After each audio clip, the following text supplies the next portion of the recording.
오늘도 우리의 예배 가운데 세우신 하나님, 우리를 부르신 하나님을 찬양합니다. 그리고 우리 가운데 우리 성도 모두에게 하나님의 은혜와 평강이 함께 하시길 기원드립니다. 빌 베켐이라는 분이 제2의 종교개혁이다라는 책을 썼습니다. 그는 이 책에서 교회의 본질을 회복하기 위해서는 시급히 해결해야 될 문제 중에 하나가 어떻게 하면 소비자 의식에서 병들어 있는 성도들을 다시 영적 재생산자로 회복시켜 줄 것인가가 문제다라고 말을 했습니다. 어느새 성도들은 하나님과 세상을 이어주는 왕 같은 제사장이 아니라 왕처럼 대접을 받는 왕 같은 소비자가 되어버렸다라는 것입니다.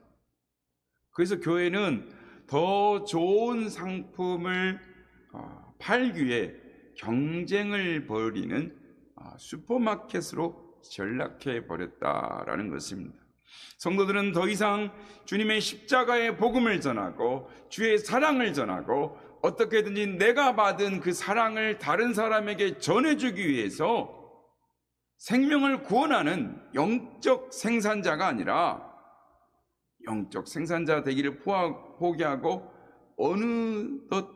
어느 슈퍼마켓에 가면 더 주차하기가 쉽고 어느 매장에 가면 설교라는 물건이 더 품질이 좋고 어느 음식점에 가면 더 왕같은 대접을 받을 수 있는지에만 관심을 갖고 있다라는 것입니다. 그리고 이런 조건이 충족되지 않으면 언제라도 떠날 준비를 하고 신앙생활을 하는 성도들이 늘어나고 있다라는 것입니다. 그러다 보니 교회나 교회 지도자들은 어떻게 하면 더 좋은 성도, 어떻게 하면 더 좋은 사역자, 어떻게 하면 더 성령 충만한 사람, 어떻게 하면 더 열매를 맺는 하나님의 사람으로 세우기보다는 어떻게 하면 더 좋은 서비스를 제공해서 성도를 붙잡을 것인가에 관심을 갖게 되었습니다. 그래서 더 넓은 주차장을 확보하는데 혈안이 되었고 더 편안하고 부담 없는 설교를 하고 설교를 통해서 어떻게 복음을 전할까라기보다는 적당한 조크와 눈물샘을 자극하는 감동 어린 예화가 섞인 그러면서도 절대로 부담을 주거나 절대로 시간이 길어서는 안 되는 점점 본질과 멀어져 가는 그런 교회가 되고 있다라는 것입니다.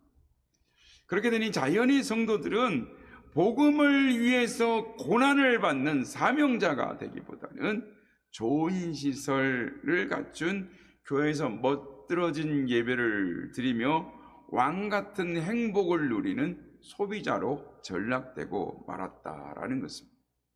이것이 오늘날의 교회를 개혁하는 제2의 종교개혁이다라고 강조를 하고 있습니다. 독일교회 신학자로 나치 독일에게 항거하다가 목숨을 잃은 이 보네퍼 목사님은 당시 독일 교회가 능력과 영향력을 잃어버린 원인 중에 하나가 값싼 복음을 지나치게 강조했다라는 겁니다. 무슨 이야기냐면 복음은 우리가 구원받기 위해서 할 일이 아무것도 없다라는 것을 말씀을 하고 있습니다. 구원은 값없이 아무 조건 없이 주어지는 하나님의 은혜의 선물이라는 것. 그렇습니다. 물론 이건 성경이 가르치는 진리입니다. 너희는 그 은혜에 의하여 믿음으로 말미암아 구원을 받았으니 이것은 너희에게서 난 것이 아니요 오직 하나님의 선물이라. 행위에서 난 것이 아니니 이는 누구든지 자랑하지 못하게 함이라. 에베소서 2장 8절에서 9절 말씀입니다. 구원은 행위가 아니라 믿음으로 받는 하나님의 선물이라는 것입니다. 그러나 성도 여러분, 믿음으로 값없이 얻는 영생의 복음을 강조하는 동안 잊어버리지 말아야 할 두 가지가 있습니다. 하나는 우리가 이 값없는 이 구원의 선물을 얻기 위해 하나님의 아들이신 우리 주 예수 그리스도께서 얼마나 값비싼 고난의 대가를 지불했는가를 기억해야 하는 것입니다. 예수님과 제자들, 수많은 성도들이 이 복음을 전하기 위하여 순교하고 환난을 당하고 핍박을 당해서 오늘날 그 복음이 우리에게 전해져 왔다라는 것입니다. 얼마나 많은 눈물과 피땀을 흘렸는가. 그 복음이 그래서 우리에게 전해져 왔다라는 것입니다. 사도 바울은 오늘 본문 24절에서 나는 이제 너희를 위하여 받는 괴로움을 기뻐하고 그리스도의 남은 고난을 그의 몸된 교회를 위하여 내 육체에 채우노라 라고 말을 합니다. 우리가 교회를 이 고난의 공동체다라고 말을 하는데 이 이중적인 이 두 가지의 의미가 있습니다. 첫째는 예수님의 고난의 결과로 사람들이 구원받아서 교회가 생겼다라는 것이고, 둘째는 이제는 더 많은 사람들이 구원을 받고 더 많은 사람들이 주님께 돌아오기 위해서는 교회가 고난을 받아야 한다라는 것입니다. 그렇습니다. 여러분과 제가 예수 믿는 것도 누군가의 희생과 고난 때문이요, 교회의 고난 때문에 우리가 주를 알게 되었다는 것을 알게 된다면, 깨달았다면 이제 우리는 이제 주님 제 차례입니다. 이제는 제가 고난을 당하더라도 복음을 전하겠습니다라고 말해야 한다라는 것입니다. 오늘 우리가 이 자리에서 구원의 감격을 누리는 것도 결코 값싼 것이 아닙니다. 예수님께서 십자가에서 흘리신 보혈의 피와 성도들이 흘린 순교의 피와 수많은 고난의 열매로 맺어진 결과인 것입니다. 그런데 그처럼 고난의 결과로 얻어진 열매를 그냥 공짜로 누리겠다라는 그 생각이 교회를 망치고 우리의 영혼을 망치고 그리고 우리 주위의 가정을 또 공동체를, 세상을 망치고 있다라는 것입니다. 내가 오늘 이 자리에 있기까지 예수님의 고난과 수많은 성도들의 고난이 있음을 안다면 오늘 우리도 그냥 있어서는 안 되는 것이죠. 그리스도의 고난에 동참해서 복음을 전하고 전도한 이를 양육해서 또 그를 제자로 세워서 그가 또 복음을 전하는 사람이 될 때까지 피나는 눈물의 헌신이 있어야 한다라는 것입니다. 오늘 보면 26절, 27절 말씀입니다. 이 비밀은 만세와 만대로부터 감추어졌던 것인데 이제는 그의 성도들에게 나타났고 하나님이 그들로 하여금 이 비밀의 영광이 이방인 가운데 얼마나 풍성한지를 알게 하려 하심이라. 이 비밀은 너희 안에 계신 그리스도시니 곧 영광의 소망이시니라. 오늘 본문 말씀은 사도 바울의 사명 선언문과 같습니다. 그가 주님을 만나고 생각해 보니 만세 전부터 감추어졌던 하나님의 비밀이 바로 예수님 안에 숨어 있더라는 것입니다. 그래서 여기 비밀이라는 말은 영어로 미스테리입니다. 이 말은 신비, 수수께끼라는 뜻을 가지고 있습니다. 근데 여러분, 영어에는 비밀이라는 말이 이 두 가지 정도 있는데 하나는 secret입니다. 그러니까 이건 비밀인데 숨겨진 것을 뜻합니다. 그러니까 감추어서 찾을 수 없게 하는 것. 그게 secret입니다. 그런데 또 하나는 미스테리입니다. 보면서도 모르는 비밀입니다. 그래서 십자가가 미스테리인 것입니다. 사람들이 십자가를 보지만 그 십자가가 무슨 뜻인지를 알 수가 없는 겁니다. 왜 십자가가 구원의 길인지 알 수 없습니다. 비밀에 쌓여 있는 것입니다. 그래서 그 비밀을 깨닫게 된 성도와 교회가 그 비밀을 세상에 알려줘야 하는 것입니다. 예수님의 십자가가 무엇인지, 왜 십자가였는지, 왜 하나님은 그 아들을 십자가에 보내어 십자가에 죽게 하셨는지 그 비밀을 알려주어야 하는 것입니다. 그래서 바울은 그리스도께서 남겨놓으신 십자가의 복음을 전하기 위한 그 고난을 자기 육체에 채우기 위하여 힘쓰고 있다라고 말합니다. 어떤 분이 한 사람이 이 땅에 평생을 살면서 단 한 사람을 전도하고 아무것도 하지 못해도 그것만으로도 충분하다, 인생을 살 만한 가치가 있다라고 말을 했습니다. 그래서 제가 우리 권사님들을 이렇게 뵐 때마다 그런 말씀을 드립니다. 하나님 앞에 가서 상급받는 자가 돼야 된다. 열매 맺는 자가 돼야 된다. 다른 거 아니다. 가족의 자녀들을 구원시키고 주위에 있는 사람한테 단 한 명한테만 복음을 전하면 그가 예수를 믿으면 천하보다 귀한 생명이기 때문에 충분히 인생을 살 가치가 있다. 저도 목사지만 복음을 많이 전했죠. 그런데 저 딱 한 사람, 예수님 믿으시겠습니까? 예, 믿으시겠습니다. 그럼 우리 결신 기도합시다. 나의 구주, 나의 하나님으로 내가 믿습니다. 이제 내 속에 들어오셔서 나를 다스려 주시고 나의 하나님이 되어 주시옵소서. 이런 결신 기도를 몇 번 했겠습니까? 딱 한 번밖에 못했어요. 병원 가서 전도를 하고 길가에서 노방전도하고 전도를 많이 하죠. 심지어 가까우 방문 전도도 하고 소금 뿌림도 당하고 그렇지만 가서 복음을 전해서 결신 기도 시키는 거 저 딱 한 번 해봤어요. 그만큼 한 사람에게 복음을 전하는 거 얼마나 귀중한 일인지 모릅니다. 그러므로 평생 동안 단 한 사람에게라도 이 십자가의 비밀을 알릴 수 있는 우리 모두가 되시길 주의 이름으로 축복합니다. 오늘 본문 28절 29절 말씀입니다.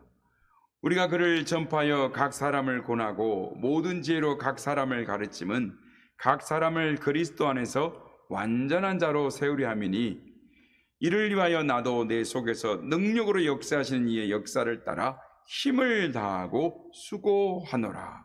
아멘. 바울은 사람에게 전도하여 그가 신자가 되게 하는 것만으로 그의 사명이 끝났다라고 생각하지 않았다라는 것입니다. 그가 복음을 받아들였으면 정말 신자다운 신자, 온전한 사랑으로 세워져서 복음을 전하는 하나님의 사람으로 세워질 때까지 사도 바울은 그의 의무가 끝나지 않았다라고 생각했다라는 것입니다. 그래서 그는 그리스도 안에서 한 영혼을 세우기 위해서 자신의 온 힘을 다해 기꺼이 고난을 받는 것을 감수했다라고. 그래서 그의 전파, 가르침, 권면에는 오직 한 가지 목적밖에 없었어요. 그게 뭐냐면 영혼을 완전한 자로, 성숙한 자로 세우는 것이었어요. 그때 비로소 그들 또한 복음을 전하는 자가 될 것이라는 것입니다. 그래서 사도 바울은 자기가 복음을 전할 때 복음을 받아들인 사람들이 복음을 전하는 자가 되기를 바람으로 성령의 도우심을 따라서 자신의 힘을 다하여 일을 한다라고 고백을 했다라는 것입니다. 성도 여러분, 주님은 오늘의 교회가 세상을 변화시킬 수 있으려면, 하나의 변화시키는 능력을 가지려면 하나님의 사람들을 바로 세워서 바로 복음으로 가르쳐야 한다라고 말씀을 하는 것입니다. 그렇습니다. 하나님의 사람들이 바로 세워질 때 교회가 변화되고 세상이 변화되는 줄로 믿습니다. 이 자리에 있는 우리의 선한 이웃의 모든 지체들 성도들이 복음으로 변화되고 바로 세워질 때 우리의 지역사회가 변하고 한국교회가 변하게 될 줄로 믿습니다. 그렇다면 교회를 변화시키기 위하여 사람들을 바로 세우기 위해서는 어떻게 해야 합니까? 오늘 본문에서 사도 바울은 이렇게 말합니다. 첫째, 몸으로 봉사하는 자가 되라라고 말합니다. 오늘 보면 24절 말씀입니다. 나는 이제 너희를 위하여 받는 괴로움을 기뻐하고 그리스도의 남은 고난을 그의 몸된 교회를 위하여 내 육체에 채우노라. 교회를 위하여 고난을 받았다라는 것은 몸으로 교회를 섬기기를 사랑했다라는 것입니다. 교회를 섬길 때 이 두 종류의 태도가 있습니다. 그것은 입으로 봉사하는 사람과 몸으로 봉사하는 사람입니다. 입으로 봉사하는 사람은 말을 참 잘합니다. 입으로 사랑하고 입으로 친절하고 입으로 섬깁니다. 그러나 말뿐인 것입니다. 몸으로 봉사하는 사람들은 말을 잘 못합니다. 그러나 몸으로 땀을 흘리고 일하는 것은 어떤 굳은 일도 사양하지 않습니다. 이게 사도 바울이 왜 몸으로 먼저 하라고 이야기를 했을까? 우린 너무나 잘 아는 것입니다. 입으로 봉사하는 사람들은 자기는 안 하면서 해야 된다, 이렇게 저렇게 하라라고 말하기를 즐기는 것입니다. 그러나 몸으로 봉사하는 사람들은 하라고 하기 전에 자기가 먼저 실천하는 것입니다. 그래서 바울은 자신의 몸을 바쳐 교회를 위해 땀을 흘리며 일했다라고 말하는 것입니다. 미국의 인디애나폴리스에 있는 제1침례교회, 저도 방문을 한번 한 적이 있는데요. 그게 굉장히 큽니다. 한 2만 명 정도, 3만 명 이렇게 모이는 교회인데, 저녁 예배 때도 5천 명 가량이 모인다고 합니다. 코로나 기간 어떻게 됐는지 정확히 모르겠습니다만은 어떤 목사님이 주일 예배를 참석한 일이 있는데, 그곳에 이 남자분들이 60여 명의 남자분들이 하얀 바지에 권색 자켓에 빨간 넥타이를 메고 도처에서 안내를 하고 있었습니다. 교회를 소개하는 분이 그들이 교회 중직자들이고 재벌 회장이고 대학 교수고 은행 총재고 시의원이고 병원장이고 의사고 벤처기업 사장이다라고 말했어요. 유니폼도 자기들의 돈으로 사 입고 저녁 예배를 안내하고 있었던 겁니다. 그들은 몸으로 봉사하는 사람들이었어요. 한국의 모 교회 말씀하지 않아도 아시겠죠. 한국의 모 교회가 이 교회를 흉내내서 한동안 했었습니다. 근데 요즘 그 말이 하나도 없어졌어요. 사라졌어요. 안타까운 일입니다.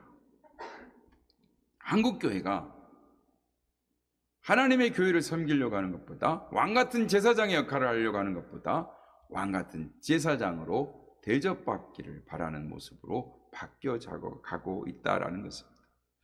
여러분, 우리는 어떻게 내 몸으로 교회를 봉사할 수 있을까요? 섬길 수 있을까요? 사도 바울은 그리스도의 몸된 교회를 위하여 내 육체에 채우노라라고 말합니다. 두 번째로 사도 바울은 하나님의 뜻에 순종하는 삶을 살아라라고 말합니다. 25절을 보면 내가 교회 일꾼 된 것은 하나님이 너희를 위하여 내게 주신 직분을 따라 하나님의 말씀을 이루려 함이니라. 여기에 하나님의 말씀을 이루려 함이니라 라는 말은 직분 맡은 사람으로서 교회를 섬기되 내 뜻, 내 계획대로 하는 것이 아니라 하나님의 뜻을 따라야 한다라는 것입니다. 감독의 뜻을 따라야 축구팀이 좋은 팀이 되듯이 좋은 교회가 되려면 하나님의 뜻을 따라야 하는 것입니다. 뜻대로 할 수 있습니다. 그러나 교회는 주님이 주인이시기 때문에 내 뜻이나 내 고집을 관철하려고 하면 안 되는 것입니다. 한번 좀 들어본 적이 있으실 겁니다.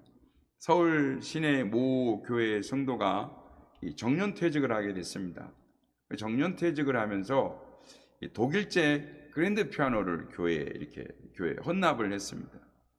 이 본당용 피아노가 너무 낡았기 때문에 헌납을 한 것입니다.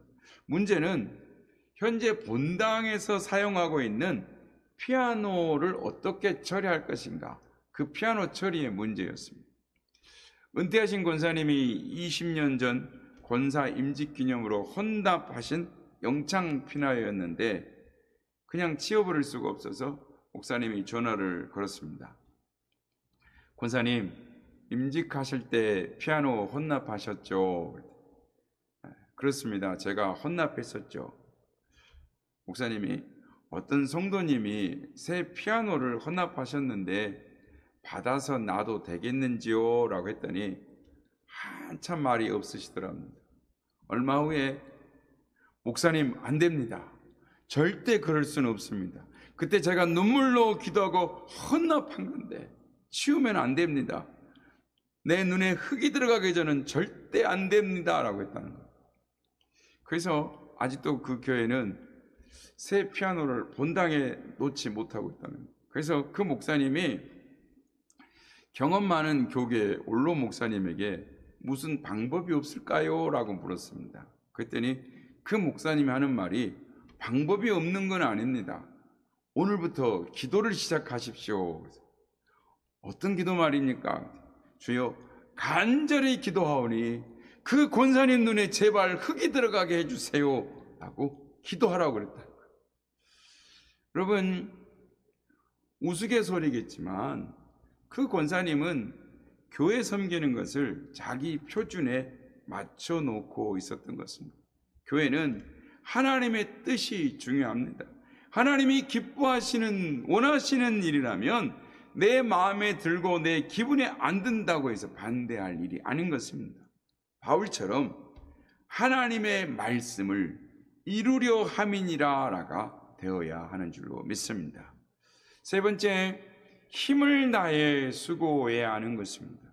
29절 말씀 보면, 이를 위하여 나도 내 속에서 능력으로 역사하시는 이의 역사를 따라 힘을 다하여 수고하노라.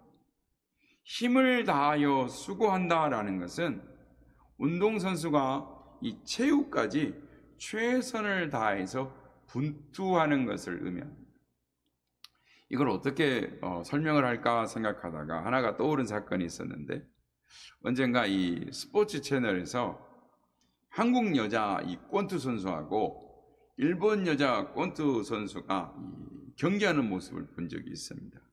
치고 받는 모습이 여자가 아니었습니다. 막 코피가 터지고 눈이 멍이 들고 얼굴이 부어 올랐는데 팍 권투를 합니다. 여자 경기 치고는, 야, 저건 여자가 해서는 안 되겠다, 그런 생각이 들 정도로 막 얼굴이 멍이 들고 막 부어 올랐는데 얼굴 코피도 터졌는데 팍 권투를 하는 겁니다. 근데요, 그 선수들이 그 진지하게 이럴 때 나라의 대표가 돼서 권투를 하니까요.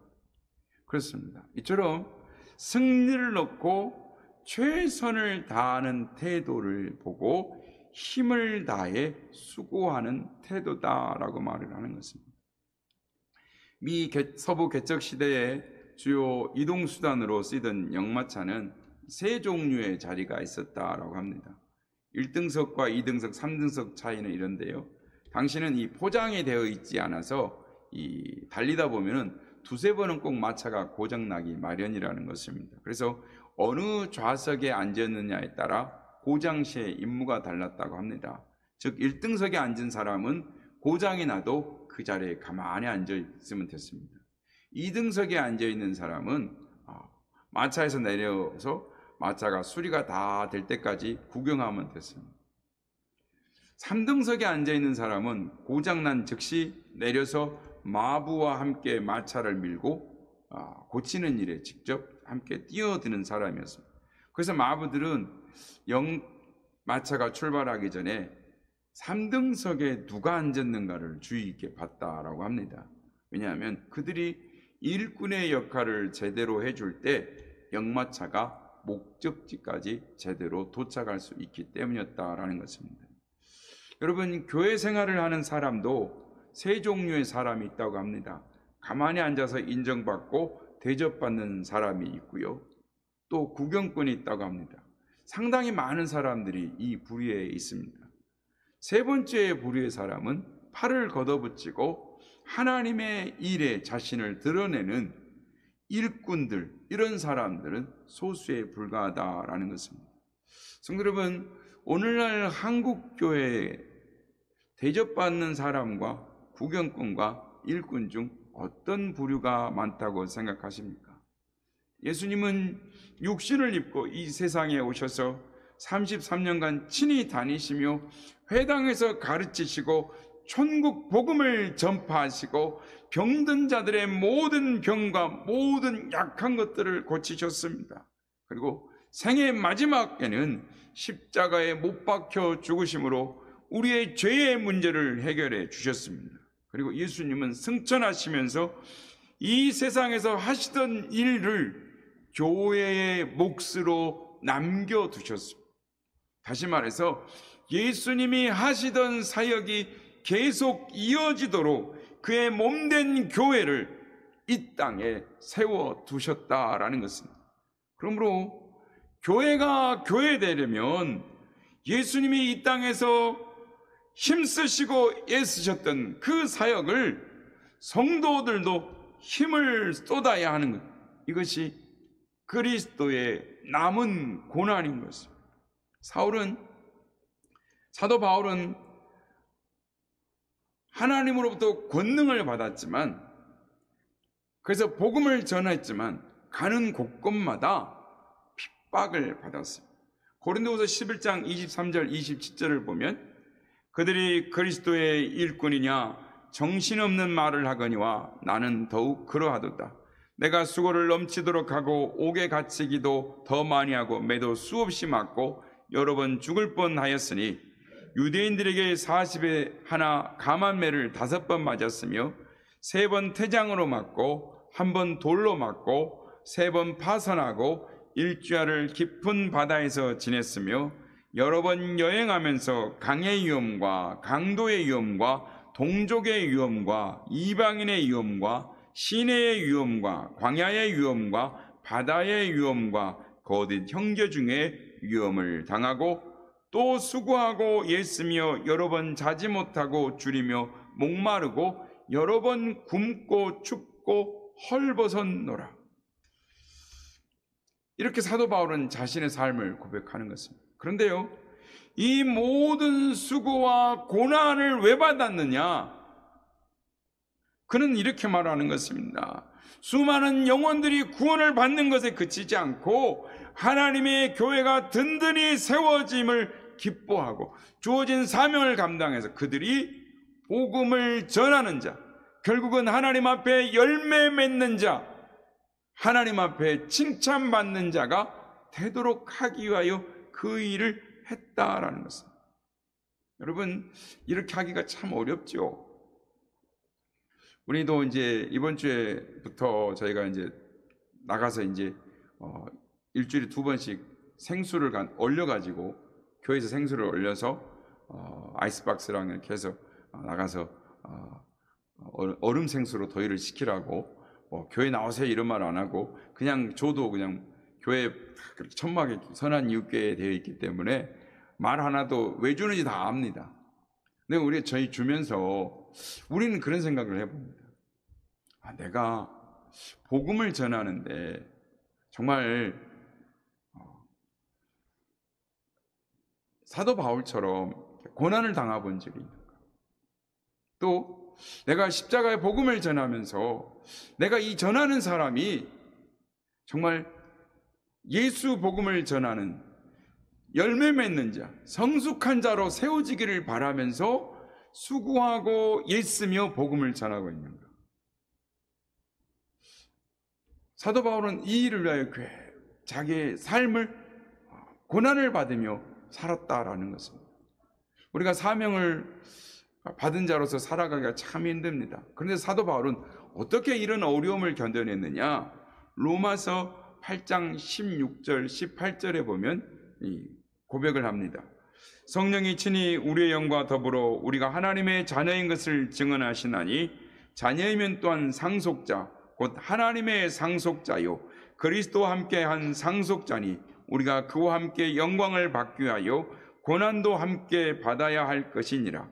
생각하건대 현재의 고난은 장차 우리에게 나타날 영광과 비교할 수 없도다. 성도 여러분, 우리는 이 땅에 살지만 하나님의 나라를 소망하며 사는 사람들입니다. 장차 미래에 영광을 바라보면서 현재의 고난을 견디며 기뻐하는 사람들입니다. 그래서 믿음이 성숙한 사람들은 주님의 일로 고난당하는 것을 낙심하는 것이 아니라 오히려 더 큰 영광을 바라보며 기뻐하는 것입니다. 그런데 믿음이 작으신 분들은 기도하는 것도 복받기 위해서 기도하고, 전도도 복받기 위해서 기도하고, 헌금도 복받기 위해서, 영광을 누리기 위해서 전도를 한다라는 것입니다. 찬송 작사자 중 프란시스 헤버걸이라는 여성이 있습니다. 영국에서 태어나서 수도원 원장 딸로 자라난 그녀는 유복한 시절을 보냅니다.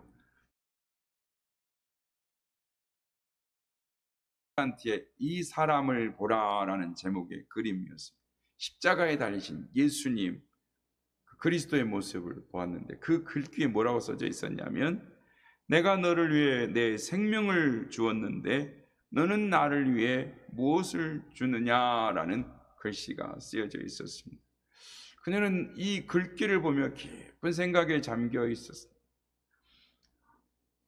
나는 이제껏 한 번도 주님을 위해 고난받은 적이 없었다라는 걸 깨달았다는 것. 그래서 자신의 모습이 너무 부끄러웠습니다. 그 십자가 밑에, 예수님의 그 고난받는 그 밑에, 내 너를 위하여 몸버려 피 흘려 내 죄를 속하여 살 길을 주었건만 너는 날 위하여 무엇을 주느냐. 그 고백이, 저 또한 이 고백을 들으면서, 그 문구를 들으면서, 과연 우리가 코로나 시대를 살고 있지만 과연 주님 앞에 갔을 때, 아니 지금 오늘 주님이 우리에게 오셔서 너는 나를 위하여 무엇을 주었느냐, 너를 위하여 몸버려 피 흘려 내 죄를 속하여 살 길을 열어 주었건만 너는 나 위에 무엇을 주느냐, 너 위에 몸을 주었건만 날 무엇 주느냐 라고 물어보신다면 무엇라고 고백할까? 성도 여러분, 이 코로나 시기에 저희가 힘들고 어렵다라고 말할 수 있습니다. 그러나 오늘도 주님이, 우리가 주님 앞에 나아갔을 때, 주님이 우리를 부르실 때, 주님이 말씀하신 대로 주님께서 남기신, 주님의 남은 고난을 채우기 위하여 육체로 주의 교회를 세우기 위해 저의 인생을 드렸습니다 라고 고백하는 우리의 모습이 될 수 있는가? 하나님은 성도 여러분, 주님 앞에 섰을 때 주님이 남기신 고난을 제 육체에 채워, 제 인생에 채워 주님을 기쁘시게 하는 삶을 살았습니다. 아니, 주님 앞에 섰을 때에 사랑하는 자여 내가 너를 아노라, 나를 위한 눈물과 나를 향한 충성과 헌신을 아노라라고 주님 앞에 섰을 때 칭찬과 상급과 면류관을 받을 수 있는가? 사도 바울은 이렇게 말합니다. 만세의 만대로부터 감추어졌던 비밀이 이제 밝히 드러났고, 또한 그것을 소망하는 자들에게 하나님의 은혜가 열려 있다라고 말씀합니다. 오늘 우리가 예수 그리스도를 아는 자가 되었습니다. 만세로 만대로부터 감춰진 비밀을 아는 자가 되었습니다. 오늘도 그 비밀을 아는 자답게 복음에 합당한 삶을 살아 주님 앞에 섰을 때에 장차 영광의 날에 멸관을 쓰고 자랑스러운 모습으로 만나는 우리 모두가 다 되시기를 예수님의 이름으로 축복합니다.